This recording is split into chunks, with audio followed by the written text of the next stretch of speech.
আজকে দেখো আমরা তোমাদের সামনে নিয়ে এসেছি 2021 সালে। তোমরা জানো 2021-এ যে রিডিউসড মাধ্যমিকের সিলেবাস হয়েছে তার উপর কিছু মডেল কোশ্চেন এবং তার আনসার আজকে তোমাদের সঙ্গে আলোচনা করব। আজকে টপিক হলো লাইফ সায়েন্স।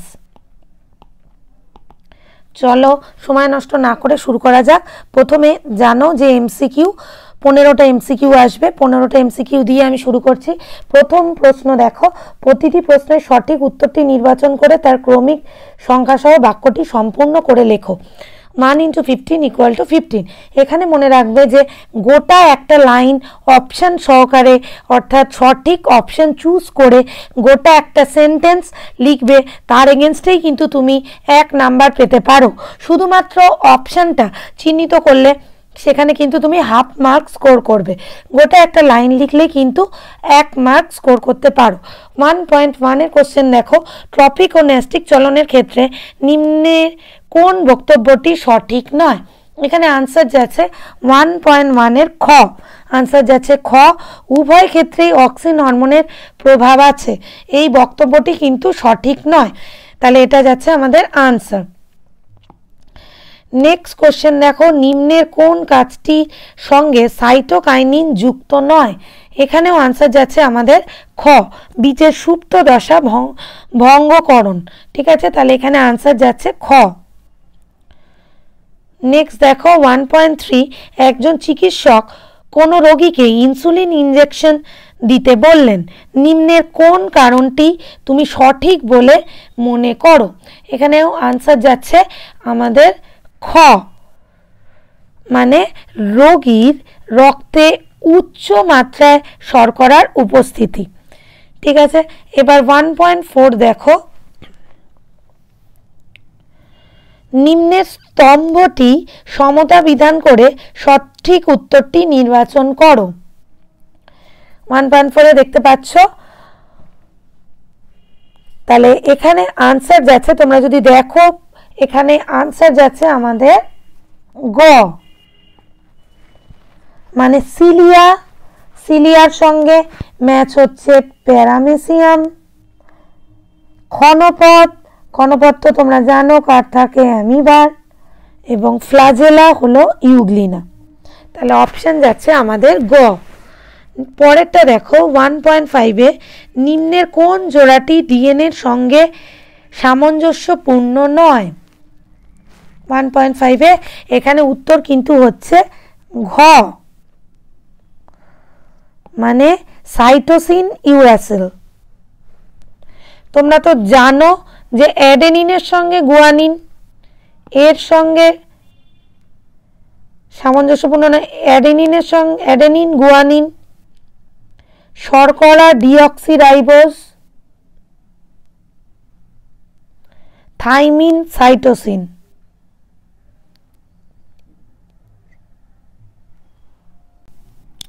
নেক্সট কোশ্চেন দেখো 1.6-এর, মিওসিস সংক্রান্ত নিম্নের কোন তত্ত্বটি সঠিক? এখানে 1.6-এর আনসার যাচ্ছে তোমাদের খ, নতুন বৈশিষ্ট্যযুক্ত অপত্য কোষ সৃষ্টি করে। তাহলে এটা কিন্তু সম্পূর্ণ সঠিক তথ্য।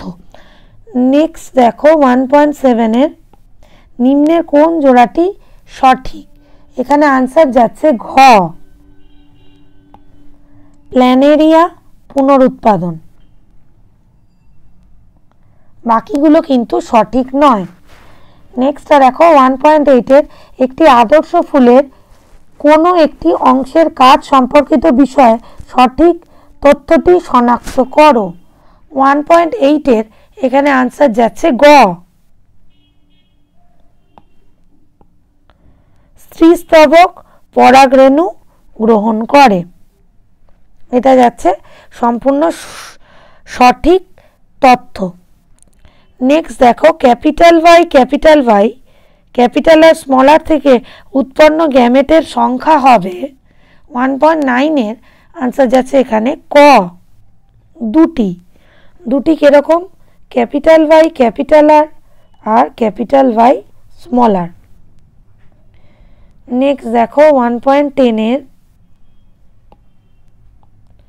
পিতা ও মাতা উভয় থ্যালাসেমিয়ার বাহক হলে ওই দম্পতির যে সন্তান জন্মগ্রহণ করবে তার ক্ষেত্রে থ্যালাসেমিয়া আক্রান্ত হওয়ার সম্ভাবনা এখানে 1.10 এর আনসার যাচ্ছে ঘ। থ্যালাসেমিয়ার পিতা ও মাতা উভয় কি বলেছে? বাহক। ঠিক আছে, তার মানে এখানে একটু করে দিচ্ছি, দেখো থ্যাল প্লাস থ্যাল মাইনাস, এর সঙ্গে ক্রস হচ্ছে থ্যাল প্লাস থ্যাল মাইনাস, তাহলে এর থেকে যে গ্যামেটগুলো পাবো সেটা হলো থ্যাল প্লাস থ্যাল মাইনাস, এদিকেও থ্যাল প্লাস থ্যাল মাইনাস, তার মানে এখানে হচ্ছে প্লাস প্লাস, এখানে প্লাস মাইনাস, এখানেও প্লাস মাইনাস, এখানে মাইনাস মাইনাস। তাহলে বুঝতে পারলে? তাহলে এখান থেকে কি আনসার চেয়েছে? যে জন্মগ্রহণ করবে তার ক্ষেত্রে থ্যালাসেমিয়া আক্রান্ত হওয়ার সম্ভাবনা। তাহলে দেখতে পাচ্ছ এক্ষেত্রে আনসার কিন্তু 75% হবে না, এক্ষেত্রে আনসারটা হবে 25% যদি উভয়ই থ্যালাসেমিয়ার বাহক হয়। এখানে দেখতে পেরেছো যে এটাও থ্যালাসেমিয়ার বাহক, এটাও বাহক, কারণ দুটোতেই কি আছে? প্লাস মাইনাস করে আছে। তাহলে থ্যালাসেমিয়া আক্রান্ত হওয়ার সম্ভাবনা হবে 25%। নেক্সট কোশ্চেন দেখো, বনচাইলে পাতার ফলক সঞ্চালনের কারণ হলো 1.11, এর আনসার যাচ্ছে তোমাদের খ, রসস্ফীত জনিত চাপের পরিবর্তন। নেক্সট দেখো, নেক্সট পরবর্তী কোশ্চেন দেখো 1.12, মাইটোসিস কোষ বিভাজনের কোন দশায় অপত্য ক্রোমোজোম গঠিত হয়? এক্ষেত্রে আনসার যাচ্ছে খ, অ্যানাফেজ। পরেরটা দেখো, কোনটি মেন্ডেলের সূত্রের ব্যতিক্রমী নয়? মনে রাখবে এখানে কিন্তু বলেছে ব্যতিক্রমী নয়। 1.13, তার আনসার যাচ্ছে গ,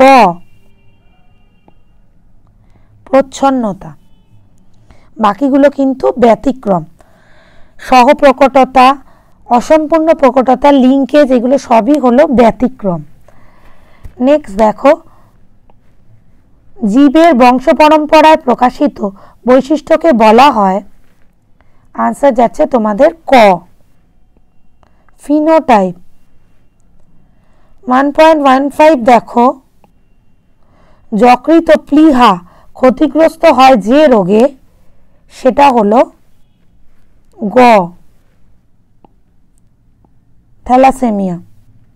থ্যালাসেমিয়া রোগে যকৃত প্লীহা কিন্তু খুব ক্ষতিগ্রস্ত হয়। নেক্সট দেখো, কোশ্চেন নাম্বার 2, নিচে 26টি প্রশ্ন থেকে যে কোনো 21টি প্রশ্নের উত্তর নির্দেশ অনুসারে লেখো। নিচের শূন্যস্থানগুলিতে উপযুক্ত শব্দ বসাও, যে কোনো 5টি। 2.1 কোশ্চেন শূন্য ফিল ইন দ্য ব্ল্যাঙ্কসটা দেখো, ব্যাঙাচি থেকে সম্পূর্ণ ব্যাঙে রূপান্তরে ড্যাশ হরমোন সাহায্য করে? এখানে আনসার হবে থাইরক্সিন।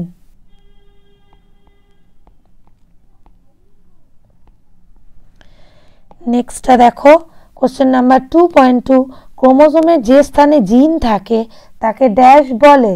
তাকে বলে লোকাস।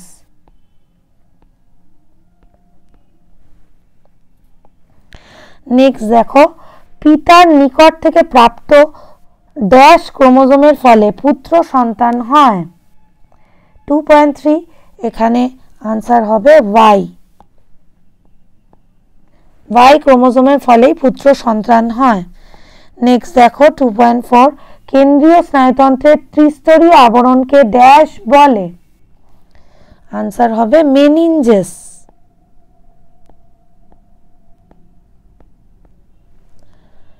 পরেরটা দেখো, ক্যাপিটাল টি স্মল টি হলো ড্যাশ লম্বা মটর গাছের জিনোটাইপ? এখানে তাহলে এটার আনসার হবে শঙ্কর লম্বা মটর গাছের। শঙ্কর লম্বা মটর গাছের জিনোটাইপ। 2.6 দেখো, উদ্ভিদ হরমোনের অপর নাম ফাইটোহরমোন? আনসার হবে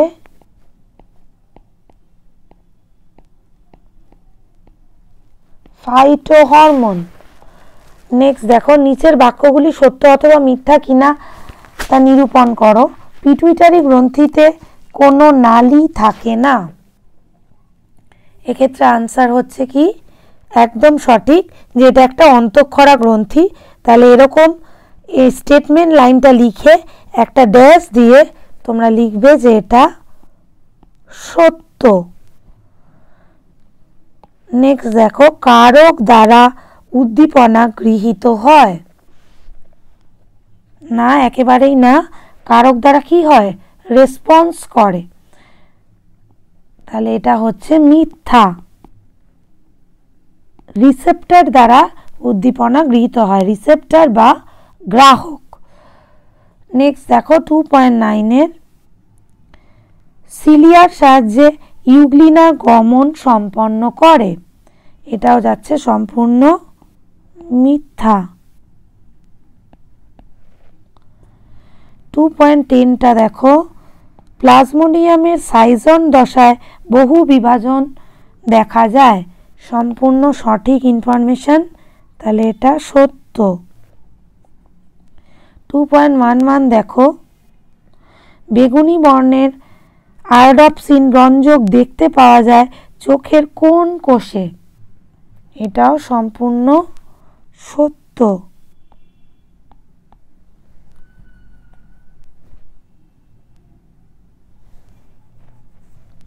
নেক্সটটা দেখো 2.12 মেন্ডেলিয়ান ফ্যাক্টর ও লোকাস একই বস্তুর বিভিন্ন নাম। এটা যাচ্ছে মিথ্যা।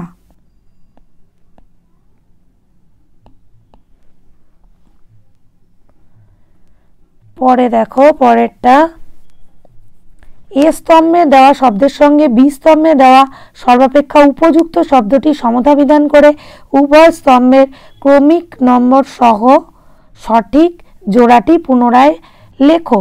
এটার সঙ্গে যেটার সঙ্গে যেটা ম্যাচিং হচ্ছে তার পাশেই সেটা লেখার চেষ্টা করবে। ঠিক আছে? তাহলে 2.13তে দেখো, কোষচক্রের দীর্ঘস্থায়ী দশা, এটা কিন্তু যার সঙ্গে যেটা ম্যাচিং তার পাশে সেটা লিখবে। আমি এখানে লাইন টেনে দেখাচ্ছি, কিন্তু লাইন টেনে কিন্তু পরীক্ষায় দেখাবে না। মানে কোষচক্রের দীর্ঘস্থায়ী দশা, তার পাশে লিখবে যে অপশন বি কি ইন্টারফেজ, অপশন বি দিয়ে লিখবে ইন্টারফেজ। ঠিক আছে? নেক্সট দেখো, বংশগতিবিদ্যার জনক দিয়ে অপশন জি দিয়ে লিখবে মেন্ডেল, অপশন জি দিয়ে মেন্ডেল কথাটা কিন্তু লিখবে। নেক্সট দেখো 2.15 অটোজোম বাহিত রোগ, অটোজোম বাহিত রোগ হলো অ্যালবিনিজম, এ দিয়ে অ্যালবিনিজম কথাটা লিখবে। নেক্সট দেখো 2.16 জিনগত পরামর্শ, এক্ষেত্রে অপশন ই দিয়ে লিখবে থ্যালাসেমিয়া। নেক্সট দেখো 2.17 স্পাইরোগাইরা, এক্ষেত্রে হবে অপশন সি খণ্ডীভবন, অপশন সি দিয়ে লিখবে খণ্ডীভবন। নেক্সট দেখো লাল বর্ণান্ধতা, এর পাশে লিখবে অপশন ডি দিয়ে প্রোটোনোপিয়া, অপশন ডি দিয়ে প্রোটোনোপিয়া কথাটা কিন্তু লিখতে হবে। তাহলে এইটা গেল এ স্তম্ভের সঙ্গে বি স্তম্ভের ম্যাচিং। আমি কিন্তু শুধুমাত্র অপশনগুলো লিখেছি, তোমরা কিন্তু অপশনগুলো লিখে পাশে অপশনের সঙ্গে যেমন বি দিয়ে লিখবে ইন্টারফেস, এরমভাবে কিন্তু পুরো যেটার সঙ্গে যেটা ম্যাচ সেটার সঙ্গে সেটা ম্যাচ করে লিখবে। নেক্সট দেখো, একটি শব্দে বা একটি বাক্যে উত্তর দাও যে কোনো 6টি। তার আন্ডারে দেখো 2.19 বিসদৃশ্যটি বেছে লেখো। গোলাকার বীজ, সাদা ফুল, সবুজ ফুল, লম্বা কাণ্ড। এক্ষেত্রে যাচ্ছে তোমাদের সাদা ফুল। কারণ বাকিগুলো কিন্তু সবকটাই প্রকট বৈশিষ্ট্য, সাদা ফুলটাই কিন্তু একমাত্র প্রচ্ছন্ন বৈশিষ্ট্য। নেক্সটটা দেখো, ক্রোমোজোমের কোন খাঁজ অংশে সেন্ট্রোমিয়ার থাকে না? আনসার হবে গৌণ খাঁজ।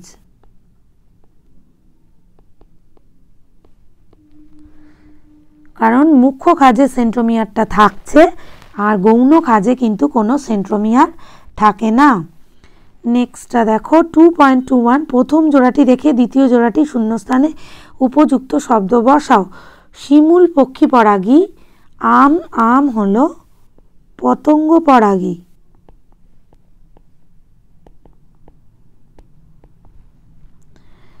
নেক্সট দেখো 2.22, আমরা যখন হাত ভাঁজ করি তখন হাতের কোন পেশি এই কাজে সাহায্য করে? তাহলে এখানে আনসার হবে বাইসেপস পেশি।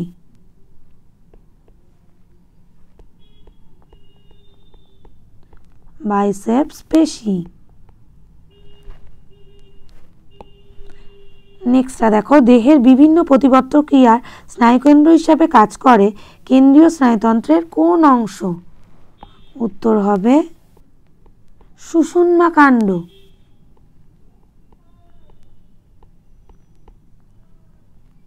সুষুম্না কাণ্ড।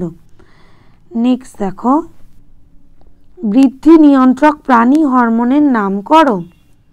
সেটা হলো সোমাটোট্রপিক হরমোন। সোমাটোট্রপিক হরমোন বা পুরো নামটাও লিখে দেবে, STH বা সোমাটোট্রপিক হরমোন।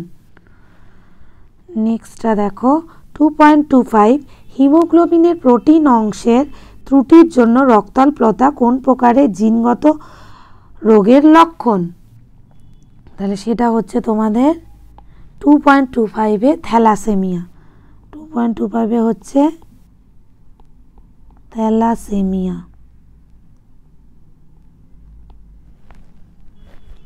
ঠিক আছে। 2.26-এ দেখো, নিম্নের 4টি বিষয়ের মধ্যে 3টি একই বিষয়ের অন্তর্গত, সেটি খুঁজে বার করো। কি কি আছে? পিউরিন বেস, ডিঅক্সিরাইবোজ শর্করা, ডিঅক্সিরাইবোজ নিউক্লিক অ্যাসিড আর পিরিমিডিন বেস। তাহলে এখানে আনসার যাচ্ছে ডিঅক্সিরাইবোজ নিউক্লিক অ্যাসিড। এর আন্ডারেই কিন্তু বাকি 3টে পড়ছে।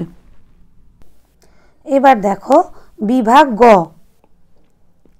বিভাগ গতে তোমরা জানো কোশ্চেন নাম্বার 3, নিচে 17টি প্রশ্ন থেকে যে কোনো 12টি প্রশ্নের উত্তর 2-3টি বাক্যে লেখো। প্রত্যেকটা প্রশ্নের মান 2 করে, এখানে 12টা প্রশ্নের উত্তর তোমাদের করতে হবে। 2 × 12 = 24। তাহলে 3.1-এর প্রথম কোশ্চেনটা দেখো। আমি এখানে কোশ্চেনের উত্তরগুলো কীরকমভাবে বা কী লিখলে পুরো 2তে 2 পাবে সেগুলো একটু আলোচনা করে দিচ্ছি। অন্তঃক্ষরা ও বহিঃক্ষরা গ্রন্থির মধ্যে পার্থক্য লেখো। এখন তোমরা অনেকটাই ম্যাচিওর, তোমরা জানো যে পার্থক্য কিন্তু 3টে কলাম করে লিখতে হয়। একদিকে মানে কমন পয়েন্ট বা বৈশিষ্ট্য, একদিকে অন্তঃক্ষরা গ্রন্থি, তারপরে বহিঃক্ষরা গ্রন্থি, এইভাবে 3টে পার্টে কিন্তু উত্তর দেবে। ঠিক আছে, তোমরা তো জানো, তা একটু বলে দিচ্ছি। অন্তঃক্ষরা গ্রন্থি মানে তো জানো যে এইগুলো কিন্তু অনাল গ্রন্থি, তাই তো? মানে অনাল গ্রন্থি মানে এদের নির্দিষ্ট নালী থাকে না, তাহলে এই গ্রন্থিগুলো কিন্তু অনাল গ্রন্থি। বহিঃক্ষরা গ্রন্থিগুলো কিন্তু সনাল, অর্থাৎ এদের ক্ষরণ পদার্থ পরিবহনের জন্য নির্দিষ্ট নালী থাকে, তাই এদের সনাল গ্রন্থি বলে। তাহলে এটাকে ফার্স্ট পয়েন্ট হিসাবে রাখতে পারো। আর নেক্সট দেখো, নেক্সট পয়েন্ট হিসাবে রাখতে পারো যে অন্তঃক্ষরা গ্রন্থি থেকে সবসময় ক্ষরিত পদার্থ কি হয়? হরমোন। কিন্তু বহিঃক্ষরা গ্রন্থি থেকে ক্ষরিত পদার্থ হতে পারে পাচক রস, হতে পারে রেচন পদার্থ। তাহলে 2 নাম্বার পয়েন্ট হয়ে গেল। 3 নাম্বার পয়েন্টে রাখতে পারো অন্তঃক্ষরা গ্রন্থি থেকে, অন্তঃক্ষরা গ্রন্থির ক্ষেত্রে লিখতে পারো যে এদের ক্ষরণ পদার্থ রক্তের মাধ্যমে পরিবাহিত হয়ে বিস্তীর্ণ অঞ্চলে প্রভাব বিস্তার করে, বিস্তীর্ণ অঞ্চলে। সে তুলনায় বহিঃক্ষরা গ্রন্থি থেকে ক্ষরিত পদার্থ বা ক্ষরণ পদার্থ নালীর মাধ্যমে সীমিত অঞ্চলে প্রভাব বিস্তার করে। ঠিক আছে। 4 নম্বর পয়েন্ট হিসাবে রাখতে পারো অন্তঃক্ষরা গ্রন্থির ক্ষেত্রে নিঃসৃত পদার্থ দেহের বিভিন্ন অংশে কাজের মধ্যে সমন্বয় সাধন করে। কারণ এর থেকে নিঃসৃত হচ্ছে হরমোন, হরমোনের কাজ তো জানোই সমন্বয় সাধন করা। আর বহিঃ করা গ্রন্থির ক্ষেত্রে নিঃসৃত পদার্থ দেহের বিভিন্ন অংশে কাজের মধ্যে সমন্বয় সাধন কিন্তু করে না। কারণ বহিঃ করা গ্রন্থি থেকে নিঃসৃত পদার্থ মেন আমরা দেখেছি কি হয় সেটা হবে কোনো পাচক রস, নয় হবে রেচন পদার্থ। তাহলে অন্তঃকরা গ্রন্থি থেকে নিঃসৃত পদার্থ কি করছে না সমন্বয় সাধনের কাজটা করবে, কিন্তু বহিঃ করা গ্রন্থি থেকে কিন্তু নিঃসৃত পদার্থ সমন্বয় সাধনের কাজ করবে না। এইভাবে যদি 3টে কলাম করে লেখো আর 2 নাম্বার আছে তার এগেনস্টে 4টে পয়েন্ট লিখলে তুমি পেয়ে যাচ্ছ 2-এর 2। দেখো পরের কোশ্চেনটা 3.2, প্রত্যেক জীবনে অভিজ্ঞতা থেকে প্রাপ্ত উদাহরণ দ্বারা স্নায়বিক নিয়ন্ত্রণ ও সমন্বয় বুঝিয়ে দাও।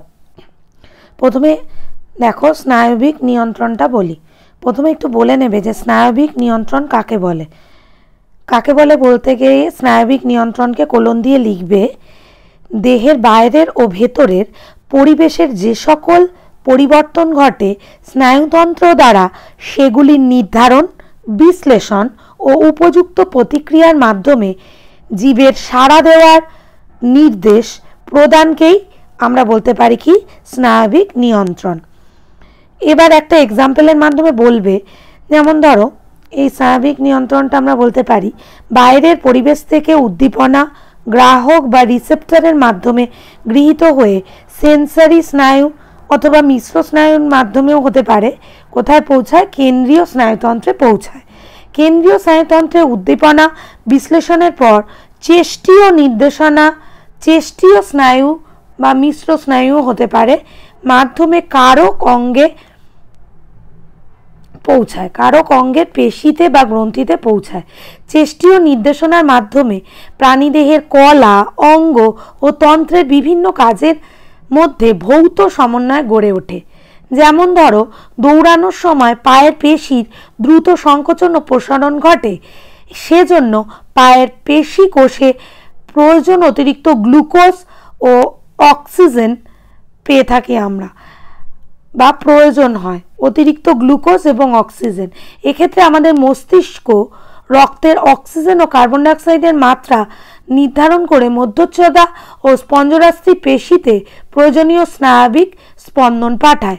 ফলে ফুসফুস দ্রুত এবং গভীরভাবে শ্বাস নেয় ও অধিক পরিমাণে অক্সিজেন রক্তে মিশিয়ে দেয়। তাহলে বুঝতে পারছো কিভাবে রিলেট করছে। এই সময় মস্তিষ্ক থেকে প্রয়োজনীয় নির্দেশ হৃৎপিণ্ডে পৌঁছালে হৃৎপিণ্ডটিও দ্রুত পাম্প করে রক্তের মাধ্যমে গ্লুকোজ ও অক্সিজেনকে পায়ের পেশিতে পৌঁছে দেয়। ঠিক আছে, তাহলে এই সমস্ত কাজগুলোই কিন্তু স্নায়ুতন্ত্র দ্বারা নিয়ন্ত্রিত হয়।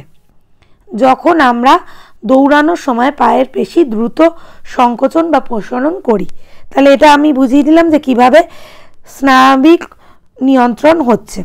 এবার চলো বলি সমন্বয়। স্নায়ুতন্ত্র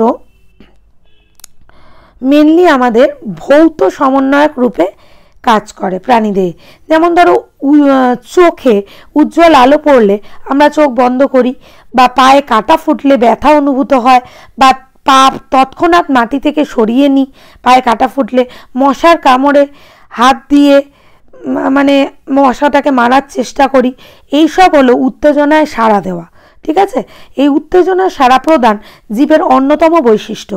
প্রাণীদেহে উত্তেজনা সাড়া দেওয়ার জন্য বিশেষ সমন্বয় ব্যবস্থা গড়ে উঠেছে, যার মাধ্যমে প্রাণীরা বিভিন্ন অঙ্গ ও তন্ত্রের মধ্যে যোগাযোগ ও সমন্বয় সাধন করে। আর এই তন্ত্রটাই হলো স্নায়ুতন্ত্র। স্নায়ুতন্ত্র প্রাণীদের ভৌত সমন্বয় সাধনের মাধ্যমে সাড়া প্রদান ও অন্যান্য উল্লেখযোগ্য কাজগুলো সম্পন্ন করে। তাহলে এইভাবে বুঝিয়ে দিলাম যে সমন্বয় সাধন কিভাবে বা সমন্বয় সাধনে কিভাবে স্নায়ুতন্ত্র গুরুত্বপূর্ণ ভূমিকা পালন করছে সেটা আমি বোঝালাম। উজ্জ্বল আলোকে চোখ বন্ধ হওয়া বা পায়ে কাটা ফোটা বা মশা কামড়ালে মশাটাকে আমরা যে মারার চেষ্টা করি, এই পুরো এতে স্নায়বিক যে সমন্বয় ঘটছে প্রত্যেকটা অঙ্গ প্রত্যঙ্গের মাধ্যমে, সেটাই এখানে বলা হলো। ঠিক আছে, 3.3-তে দেখো ডিএনএ ও জিনের মধ্যে আন্তঃসম্পর্ক বুঝিয়ে দাও। এটার উত্তর এভাবে তোমরা লিখতে পারো, ডিএনএ ও প্রোটিনের সমন্বয়ে আমাদের ক্রোমোজোম গঠিত হয় এবং ক্রোমোজোম মধ্যস্থ ডিএনএর কার্যকরী অংশগুলোই হলো জিন। সুতরাং ক্রোমোজোমই হলো কিন্তু ডিএনএ ও জিনের ধারক এবং বাহক। এটা ডিএনএ এবং জিনের মধ্যে আন্তঃসম্পর্ক কি, সেটাতেও এই উত্তর হবে, এবং ক্রোমোজোম ডিএনএ এবং জিনের মধ্যে আন্তঃসম্পর্ক কি, তাতেও কিন্তু এই একই উত্তরটি হবে। নেক্সট কোয়েশ্চেন দেখো 3.4, ক্রোমোজোমে প্রদত্ত কোষীয় অঙ্গাণুগুলির ভূমিকা লেখো, নিউক্লিয়াস আর মাইটোকন্ড্রিয়া। চলো প্রথমে বলি নিউক্লিয়াস। নিউক্লিয়াস তো তোমরা জানো যে এটি ক্রোমোজোমকে মেনলি ধারণ করে এবং কোষ বিভাজনে মুখ্য ভূমিকা গ্রহণ করে। এটি 4টি দশার মাধ্যমে বিভাজিত হয়, প্রোফেজ, মেটাফেজ, অ্যানাফেজ এবং টেলোফেজ। চলো এবার মাইটোকন্ড্রিয়া। মাইটোকন্ড্রিয়াকে কোষের শক্তিঘর বলে। এটি কি করে, মাইটোকন্ড্রিয়া এটিপি উৎপাদন করে যা কোষ বিভাজনের জন্য শক্তি সরবরাহ করে। ঠিক আছে, এটিপিকে সেই জন্য এনার্জি কারেন্সি বলা হয়।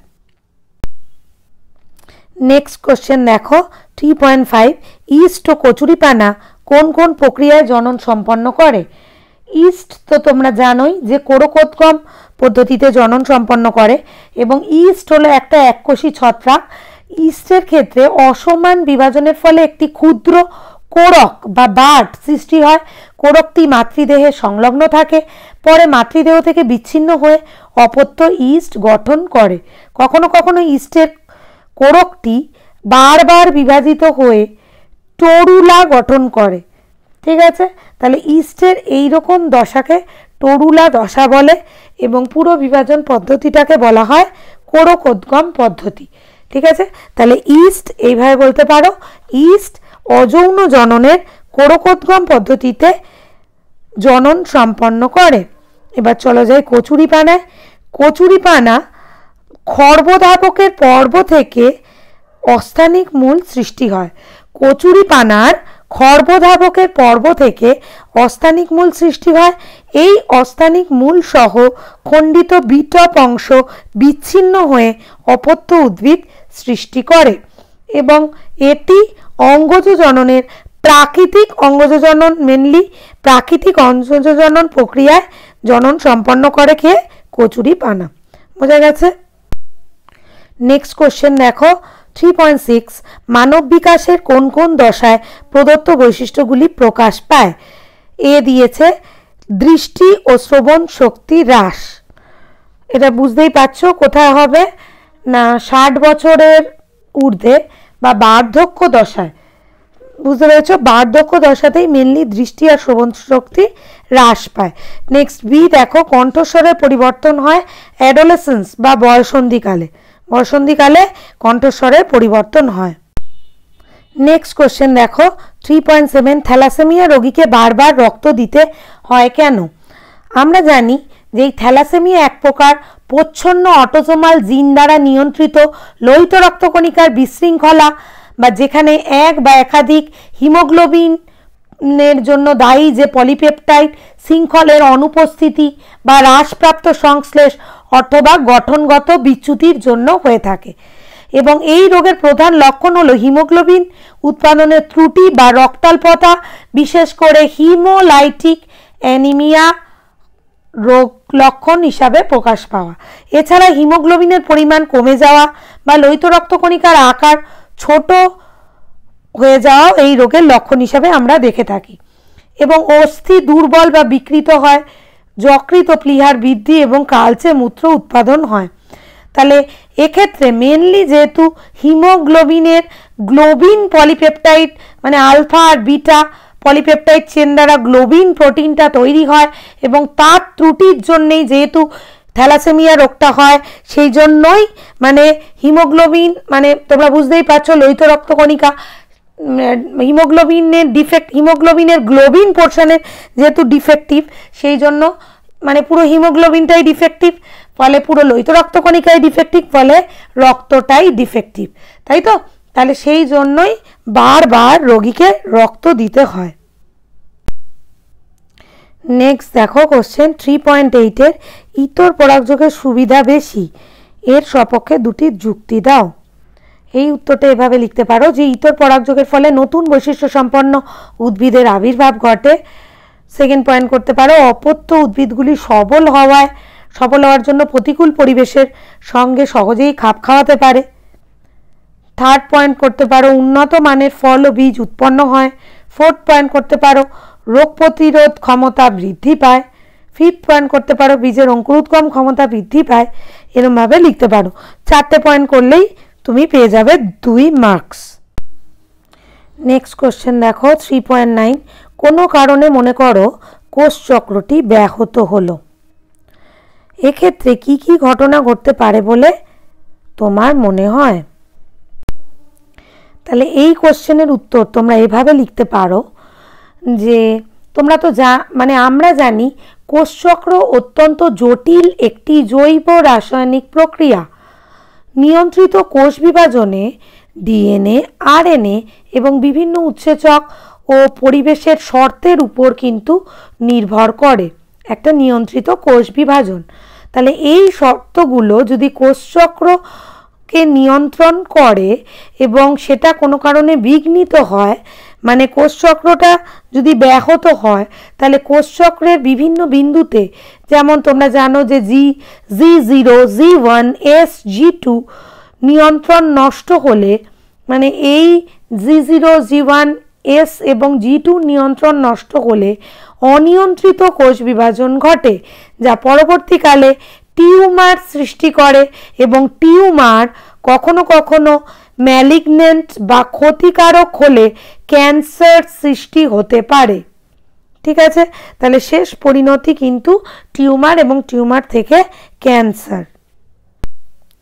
এবং আরেকটু বলে দিতে পারো যে এই সময় বলতে ডিএনএ প্রতিলিপি গঠনের সময় কোনো ত্রুটির কারণে কিন্তু পরিব্যক্তির উদ্ভব হয়। ঠিক আছে, আর এই যে বলছিলাম ক্যান্সারের কথা, ক্যান্সার মানেই হলো আনচেকড সেল গ্রোথ। ঠিক আছে, তাহলে cancer is unchecked cell growth. বুঝতে পেরেছ? মিউটেশনের মানে জিনের ক্ষেত্রে মিউটেশন যদি ঘটে তাহলেই কিন্তু ক্যান্সার সেল সৃষ্টি হয়, যেটা কিন্তু আমাদের এই কোষ চক্রেরই ত্রুটি হিসাবে আমরা পেয়ে থাকি। সেল সাইকেল মানেই হলো প্রোগ্রাম সেল ডেথ। বোঝা গেছে? সেল সাইকেল বা কোষ চক্র মানে। আরেকটু জেনে রাখো, apoptosis is the process of program cell death. ঠিক আছে, এই যে প্রসেসটা একেই বলা হয় অ্যাপোপ্টোসিস। তাহলে এই অ্যাপোপ্টোসিস এই ক্যান্সার প্রিভেনশনে কিন্তু গুরুত্বপূর্ণ ভূমিকা গ্রহণ করে। Apoptosis also play a role in preventing cancer. ঠিক আছে, বুঝতে পেরেছো? তাহলে কি প্রোগ্রাম সেল ডেথ মানেই হলো সেল সাইকেল, আর এই যে প্রসেসটা প্রোগ্রাম সেল ডেথের এই প্রসেসটাকেই বলছে অ্যাপোপ্টোসিস।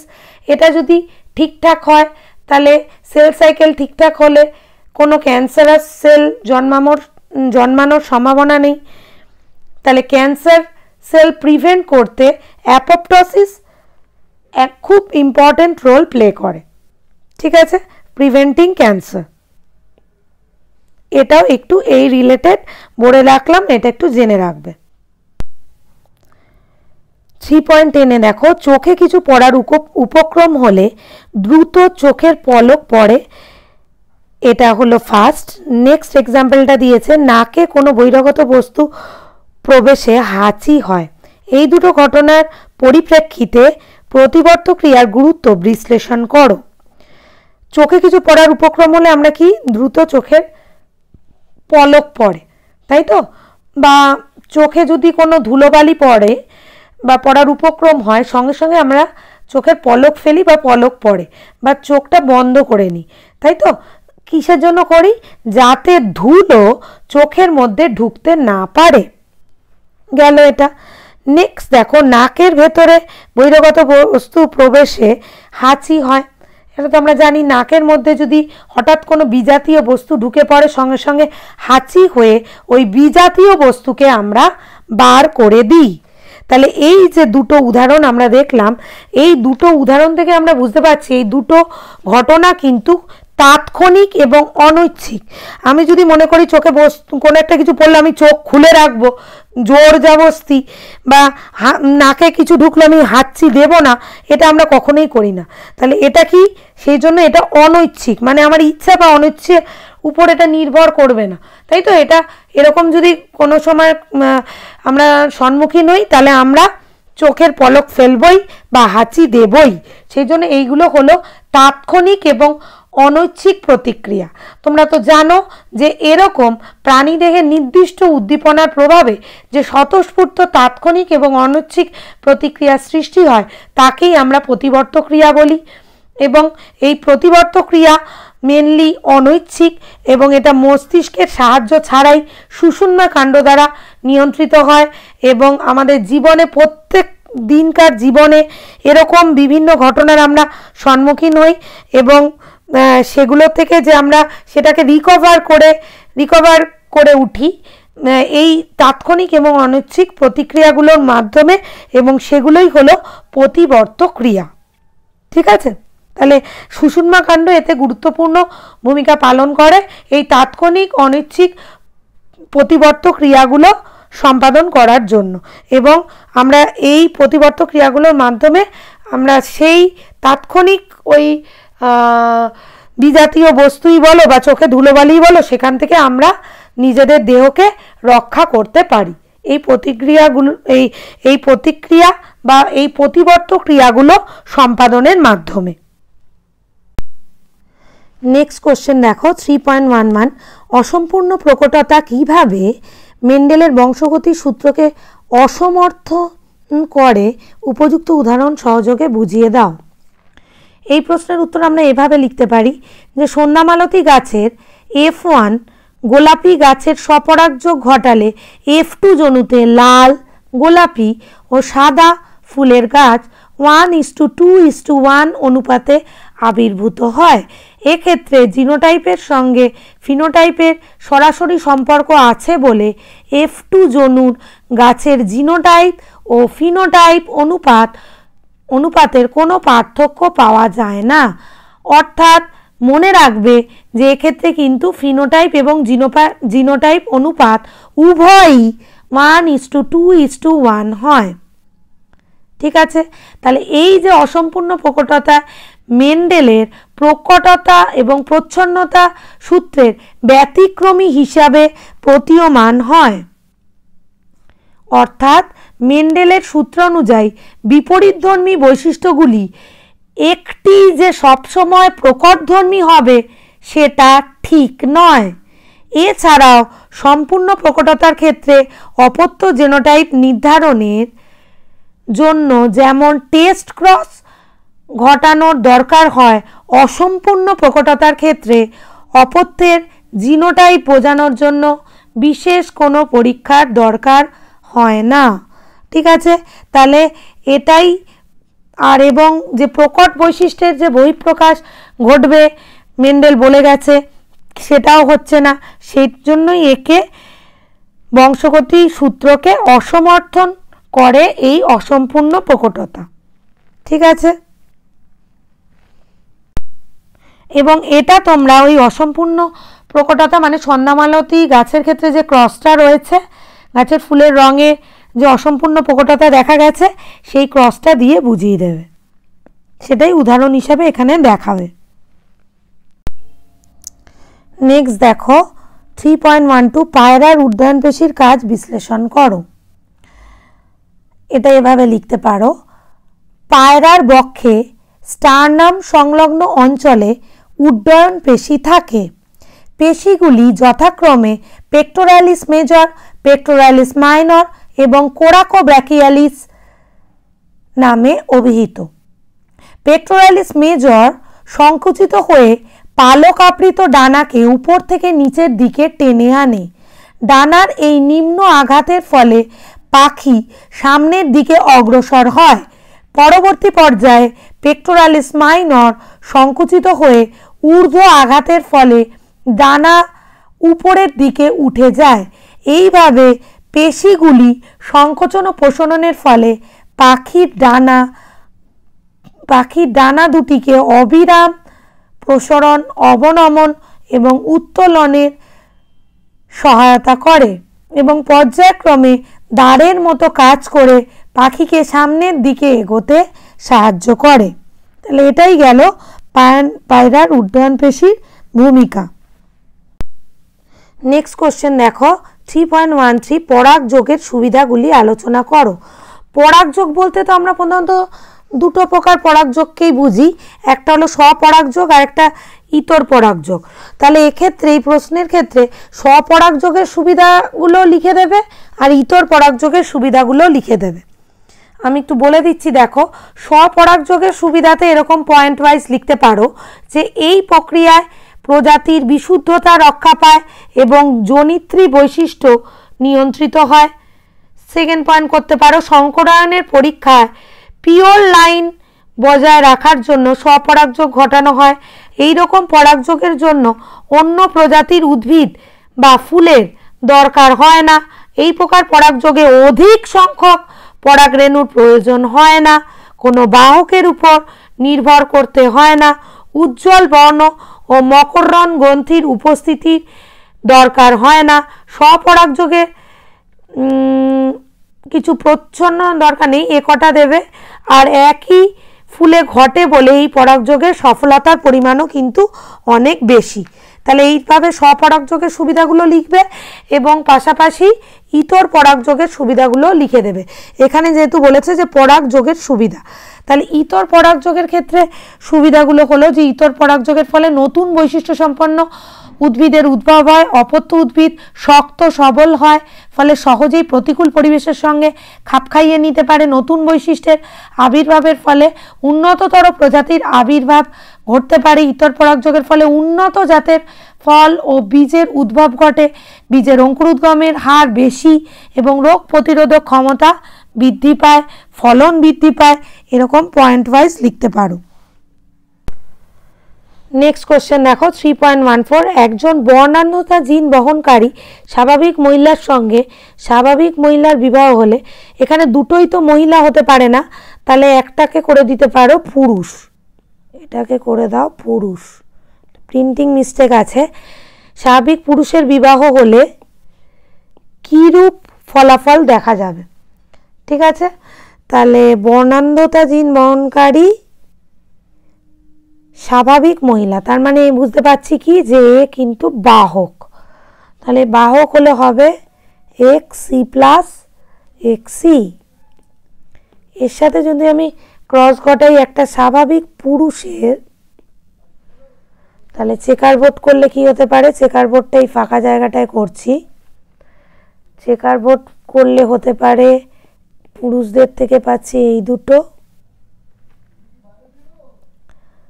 আর স্ত্রী থেকে পাচ্ছি XC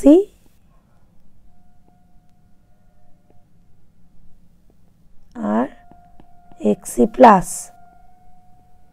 এটা হলো পুরুষ, এটা স্ত্রী। তাহলে দেখো কিরকম হবে, XC plus XC, XCY, XC plus XC plus, XC plus আর Y। ঠিক আছে, তাহলে এটা হচ্ছে, এটাকে আমরা কি বলতে পারি? বর্ণাঢ্য জিন বহনকারী স্বাভাবিক কন্যা। এটা হলো বর্ণাঢ্য পুরুষ মানে ডিজিজ, এ হলো স্বাভাবিক কন্যা আর এ হলো স্বাভাবিক পুত্র। তাহলে এও হচ্ছে স্বাভাবিক, এও স্বাভাবিক, এও বাহক কিন্তু স্বাভাবিক। ঠিক আছে, তাহলে তাহলে আমরা বিচার করলে কিন্তু এরকম পেতে পারি। এখান থেকে দেখে নিলে, তাহলে এখান থেকে আমরা কি বুঝলাম? এক্ষেত্রে বুঝলাম যে কন্যারা কিন্তু সবই কি হচ্ছে স্বাভাবিক। কন্যারা কিন্তু সবই, এই যে কন্যা সরি এটা হচ্ছে না, পুত্র, কন্যারা কিন্তু ভায়োলেট কালার দিয়ে যে মার্ক করলাম, কন্যারা কি হবে স্বাভাবিক, কিন্তু পুত্রদের অর্ধেক কি হবে বর্ণাঢ্য। এটা মুছে দিলাম, একবার একটু লিখে দিচ্ছি। ওয়াই, তাহলে এখান থেকে পাচ্ছি এক্সি ওয়াই। হ্যাঁ, তাহলে দেখো এই আলোচনা থেকে কি পেলাম, যে এক্ষেত্রে কন্যারা সবই কি হচ্ছে স্বাভাবিক, কন্যারা সবই হচ্ছে স্বাভাবিক। কিন্তু পুত্রদের মধ্যে বিচার করলে, এই দুটো যে পুত্র পেয়েছি, পুত্রদের মধ্যে বিচার করলে দেখতে পাচ্ছি যে পুত্রদের মধ্যে অর্ধেক হচ্ছে বর্ণান্ধ এবং বাকি অর্ধেক হচ্ছে স্বাভাবিক, বাকি অর্ধেক হচ্ছে স্বাভাবিক। তাহলে এই আলোচনা থেকে আমরা দেখতে পেলাম, এটা মনে রাখবে যে লিঙ্গবাহিত রোগগুলো কিন্তু প্রচ্ছন্ন প্রকৃতির এবং শুধু এক্স ক্রোমোজোমেই পাওয়া যায়।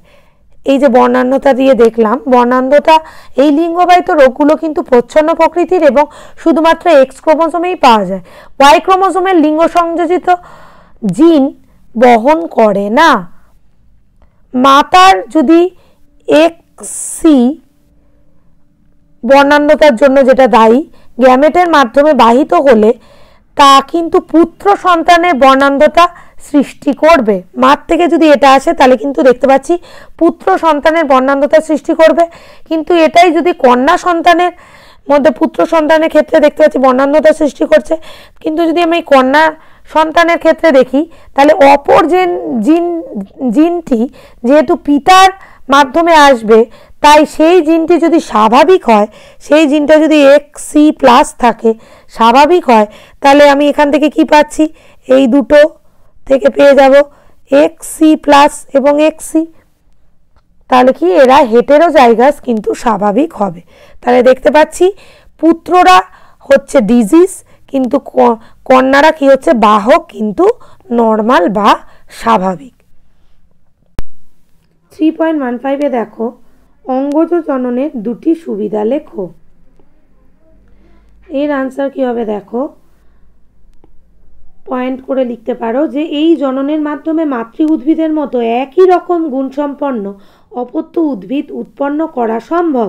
ফলে বংশ পরম্পরায় বিশুদ্ধ গুণের ধারাবাহিকতা বজায় থাকে। নাম্বার 2 পয়েন্ট করে লিখতে পারো, অঙ্গজ জননের মাধ্যমে স্বল্প সময়ে অনেক অপত্য গাছ উৎপন্ন করা যায়। নাম্বার 3, অঙ্গজ জননের মাধ্যমে উৎপন্ন অপত্য গাছ গাছে দ্রুত ফুল ও ফল জন্মায়। ঠিক আছে, এভাবে সুবিধাগুলো লিখতে পারো। নেক্সট কোশ্চেন দেখো, 3.16 কলম প্রস্তুতির সার্থকতা কোথায়? এটাতে বলতে পারো যেসব উদ্ভিদের বীজ সৃষ্টি হয় না, সেসব উদ্ভিদ যেমন আখ, জবা, গোলাপ কেবলমাত্র কলম প্রস্তুতির মাধ্যমেই কিন্তু বংশ বিস্তার করে। এক্ষেত্রে কিন্তু উদ্ভিদের গুণমান একই রকম থাকে এবং কোনো রকম পরিবর্তন ঘটে না।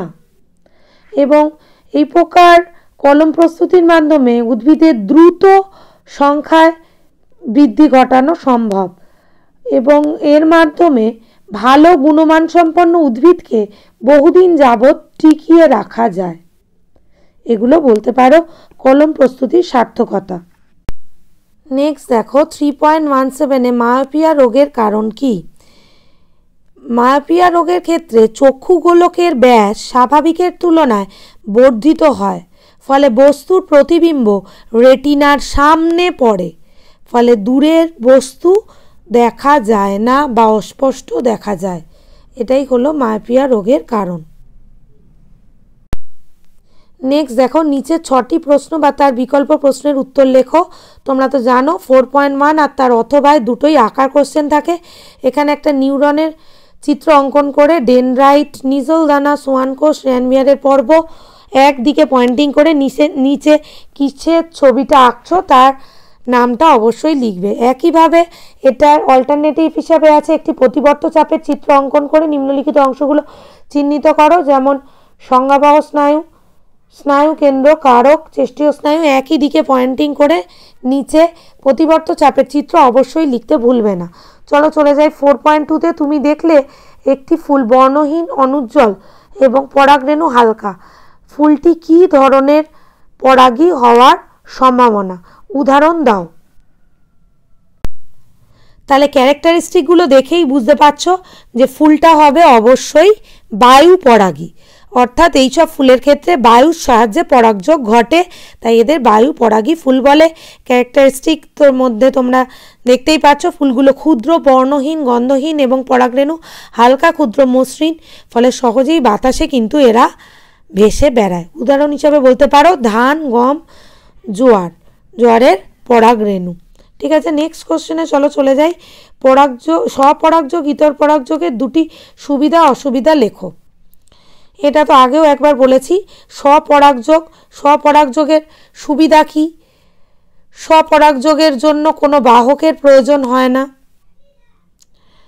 ঠিক আছে, আবার লিখতে পারো যে এই প্রজাতির ফুলের পরাগযোগের জন্য প্রজাতির বৈশিষ্ট্য রক্ষা পায় এবং প্রজাতির মধ্যে জনিত্রী বৈশিষ্ট্য প্রকাশ পায়। স্বপরাগযোগ। ইতর পরাগযোগের সুবিধাটা কি? ইতর পরাগযোগের ক্ষেত্রে সুবিধা হলো যে ইতর পরাগযোগের ফলে নতুন বৈশিষ্ট্য সম্পন্ন উদ্ভিদের আবির্ভাব ঘটে। অপত্য উদ্ভিদগুলো সবল হওয়ায় প্রতিকূল পরিবেশের সঙ্গে সহজেই খাপ খাওয়াতে পারে। উন্নত ধরনের ফল ও বীজ পেতে পারি। রোগ প্রতিরোধক ক্ষমতা বৃদ্ধি পায় এবং বীজের অঙ্কুরোদ্গম ক্ষমতাও বৃদ্ধি পায়। এই গেল দুটোর সুবিধা। এবার দুটোর অসুবিধা বলবে। স্বপরাগযোগের অসুবিধা হলো যে বাহকের অনুপস্থিতির জন্য অনুন্নত মানের ফল ও বীজ উৎপন্ন হয় এবং উৎপন্ন অপত্যগুলো দুর্বল প্রকৃতির হয়, প্রতিকূল পরিবেশের সঙ্গে মানিয়ে নিতে পারে না। এটা হলো স্বপরাগযোগের অসুবিধা। নেক্সট দেখো ইতর পরাগযোগের অসুবিধা কি? ইতর পরাগযোগে বাহকের উপর নির্ভরশীল হতে হয়, তাই অনেক সময় পরাগযোগ অনিশ্চিত হয়ে পড়ে এবং অধিক সংখ্যক পরাগরেণুর কিন্তু অপচয় হয়। নেক্সট কোশ্চেন দেখো 2.4 অথবা সপুষ্পক উদ্ভিদের নিষেক ও নতুন উদ্ভিদ সৃষ্টির প্রক্রিয়াটি একটি সহজ শব্দচিত্রের সাহায্যে প্রতিষ্ঠা করো। এটা তো জানোই। সপুষ্পক পরাগরেণু থেকে পরাগরেণুর গর্ভমুণ্ডে স্থানান্তর, গ্যামেট উৎপাদন, পুংগ্যামেট স্ত্রী গ্যামেট মিলন ও নিষেক অ্যারো দিয়ে লিখবে। জাইগোট থেকে ভ্রূণ, থেকে ফল, বীজ আর অঙ্কুরোদ্গম দিয়ে শিশু উদ্ভিদ। এরকম অ্যারো দিয়ে শব্দচিত্র মানে এরকমভাবে বোঝাতে হবে। মাইক্রোপ্রোপাগেশনের দুটো গুরুত্ব লেখো। মাইক্রোপ্রোপাগেশনের এই গুরুত্ব হিসাবে বলতে পারো যে উদ্ভিদের বা পছন্দমাফিক উদ্ভিদ ভ্যারাইটির দ্রুত বংশবিস্তারকে সুনিশ্চিত করে এই মাইক্রোপ্রোপাগেশন। ঠিক আছে, আর এই মাইক্রোপ্রোপাগেশনের সাহায্যে কিন্তু অর্কিড জাতীয় উদ্ভিদ খুব শীঘ্রই উৎপাদন করা যায়। এরকমই পয়েন্ট আকারে গুরুত্বগুলো লিখতে পারো। আরও কিছু বলে দিচ্ছি আমি। উন্নত বৈশিষ্ট্যযুক্ত উদ্ভিদের ক্লোনের দ্রুত সংখ্যা বৃদ্ধি এবং তাদের স্থায়িত্ব বজায় রাখা যায় এই মাইক্রোপ্রোপাগেশনের মাধ্যমে। রোগমুক্ত উদ্ভিদের সংখ্যা বৃদ্ধি করা যায়।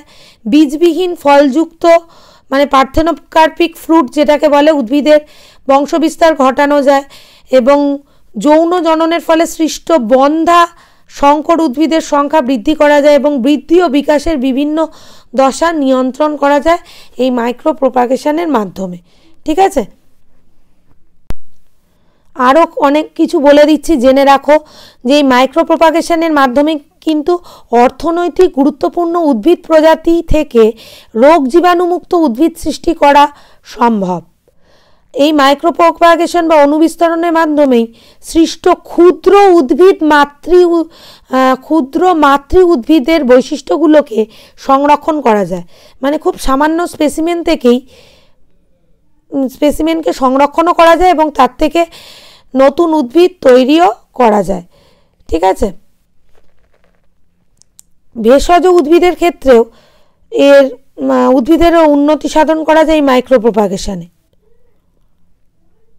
সতেজ এবং গুণসম্পন্ন হয়, ভালো গুণসম্পন্ন হয় উদ্ভিদগুলো, বুঝতেই পারছো। তাই এইভাবে গুরুত্বগুলো লিখতে পারো। দুটো বলেছে, আমি এখানে অনেকগুলোই বলে দিলাম। নেক্সট দেখো 4.3-তে একটি শঙ্কর লম্বা মটর গাছের সঙ্গে বিশুদ্ধ বেটে গাছের শঙ্করানে যে ধরনের অপত্য সৃষ্টি হতে পারে তা চেকার বোর্ডের মাধ্যমে দেখাও। তাহলে এখানে দেখতে পাচ্ছ দিয়েছে কি ক্যাপিটাল টি স্মল টি গাছের সঙ্গে বিশুদ্ধ বেটে কি কি হতে পারে? একদিকে ক্যাপিটাল টি স্মল টি, এদিকে স্মল টি, তাহলে হতে পারে কি কি? Capital T small T, small T small T এদিকে capital T small T small T small T. তাহলে এটা কি সংকর আর এটা কি বিশুদ্ধ বেটে, 1:1। এটাও 50, এটাও 50, তাহলে 1:1। বংশগতি পরীক্ষায় মেন্ডেল কি কি কারণে মটর গাছ বেছে নিয়েছিলেন সেগুলো বইতে পয়েন্ট ওয়াইজ লিখে দেবে, আর আমি এখানে বলছি না। নেক্সট কোশ্চেনে চলে যাই। একজন স্বাভাবিক হিমোফিলিয়া বাহক স্ত্রীলোকের সঙ্গে একজন স্বাভাবিক পুরুষ বিবাহ হলে তাদের পুত্র সন্তানের মধ্যে হিমোফিলিয়া হওয়ার সম্ভাবনা কত, তা চেকার বোর্ডের সাহায্যে দেখাও। দেখো আমি ক্রসটা এখানে দেখিয়ে দিচ্ছি। এখানে বলেছে যে হিমোফিলিয়ার বাহক স্ত্রীলোকের সঙ্গে, তাহলে হিমোফিলিয়ার বাহক স্ত্রীলোক মানেই কি x capital H S x small H, এর সঙ্গে ক্রস করছে কি স্বাভাবিক পুরুষ, তাহলে x capital H R Y. ঠিক আছে, তাহলে এই দুটো যদি চেকার বোর্ড করা হয় X capital H X small H X capital H Y, দেখো কি কি পাবো। একটা পাবো X capital H X H small H X small H Y, এটাতে দুটোই ক্যাপিটাল আর এটাতে এক্স ক্যাপিটাল এইচ ওয়াই। ঠিক আছে, তাহলে কি হিমোফিলিয়া জিন বহনকারী স্বাভাবিক কন্যা, এটা হিমোফিলিয়া রোগাক্রান্ত পুত্র, এটা স্বাভাবিক কন্যা আর এটা স্বাভাবিক পুত্র। তাহলে এখান থেকে দেখতে পাচ্ছি কি, এখান থেকে দেখতে পাচ্ছি যে স্ত্রীলোকের ক্ষেত্রে হিমোফিলিয়া কখনোই তখনই প্রকাশ পায় যদি কোনো হিমোফিলিয়া বহনকারী স্ত্রীলোক কোনো হিমোফিলিয়া রোগ বিশিষ্ট পুরুষকে বিবাহিত করে। ঠিক আছে, কিন্তু প্রকৃতিতে এটা সম্ভব নয়, কারণ হিমোফিলিয়া রোগ বিশিষ্ট পুত্র সন্তানরা প্রায়শই 16 বছর বয়সের মধ্যেই মারা যায়। ঠিক আছে, তাহলে এরকম কনফিগারেশন আমরা পাচ্ছি। নেক্সট দেখো সমসংকর ও বিষম সংকর কি। এই প্রশ্নের উত্তর এভাবে দিতে পারো যে দুটো সমসংস্থ ক্রোমোজোমের যদি কোনো একটি বৈশিষ্ট্যের জন্য সমধর্মী অ্যালিল থাকে তবে জীবটিকে সেই বৈশিষ্ট্যের সাপেক্ষে সমসংকর জীব বা হোমোজাইগাস বা বিশুদ্ধ জীব বলা হয়। ঠিক আছে, যেমন উচ্চতার সাপেক্ষে ক্যাপিটাল টি বা স্মল টি এগুলো কিন্তু সমসংকর জীব। আবার বিষম সংকরের ক্ষেত্রে লিখতে পারো যে দুটো সমসংস্থ ক্রোমোজোমের যদি কোনো একটি বৈশিষ্ট্যের জন্য দুটি বিপরীতধর্মী অ্যালিল থাকে তবে জীবটিকে সেই বৈশিষ্ট্যের সাপেক্ষে বিষম সংকর বা হেটেরোজাইগাস জীব বলে। যেমন উচ্চতা সাপেক্ষে ক্যাপিটাল টি স্মল টি বিষম সংকর, ক্যাপিটাল টি স্মল টিটা কিন্তু বিষম সংকর জীব। ঠিক আছে, নেক্সট দেখো 4.4 এর ইনসুলিন এবং অ্যাড্রিনালিন হরমোনের উৎসস্থল এবং প্রতিটি হরমোনের দুটো করে কাজ লেখো।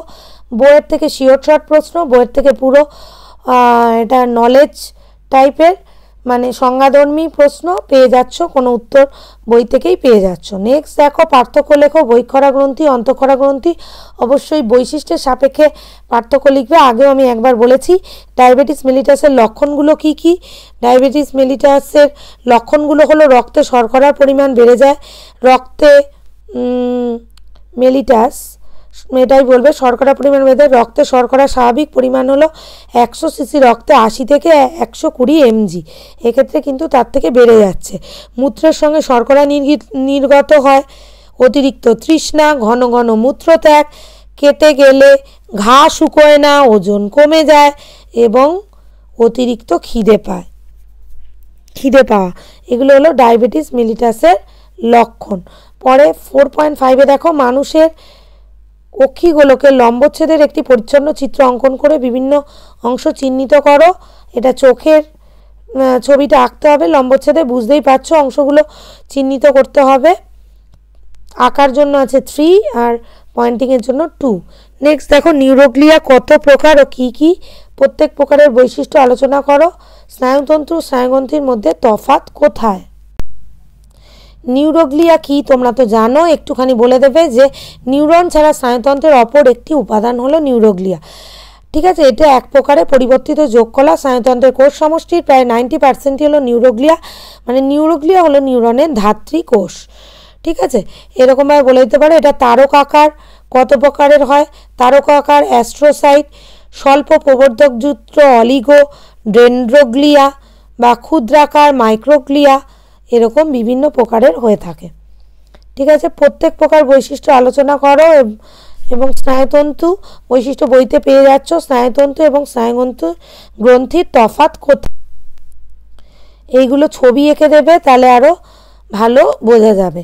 স্নায়ুতন্তু দেখো, স্নায়ু কোষের বা নিউরন হলো স্নায়ুতন্ত্রের একক, তো তোমরা জানো।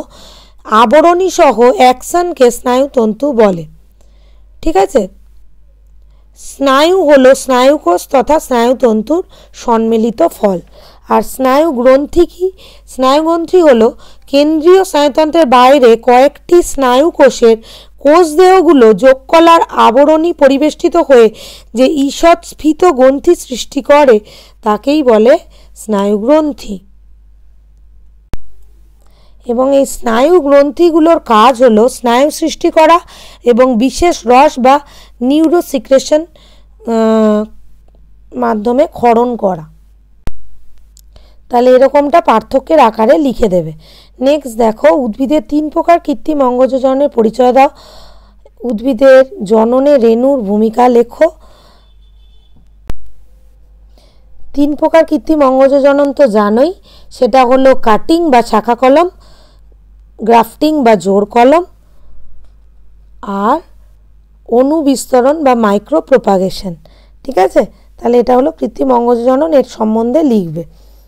নেক্সট দেখো, উদ্ভিদের জননে রেণুর ভূমিকা উল্লেখ করো। বা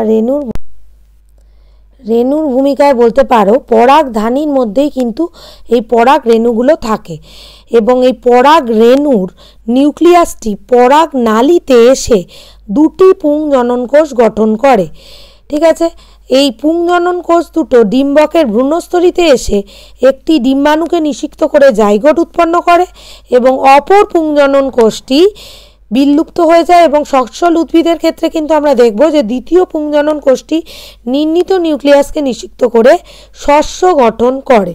তাহলে আমরা এক পুংজনন কোষের যে নিউক্লিয়াস তার সঙ্গে ডিম্বাণু নিষিক্ত হয়ে পেয়ে যাচ্ছি জাইগোটকে, আর এর সঙ্গে নির্ণীত নিউক্লিয়াসকে নিষিক্ত করে পেয়ে যাচ্ছি শস্যকে। নেক্সট দেখো, বয়ঃসন্ধিকালের 3টে বৈশিষ্ট্য লেখো। উদ্ভিদ এবং প্রাণীর বৃদ্ধির পার্থক্য লেখো।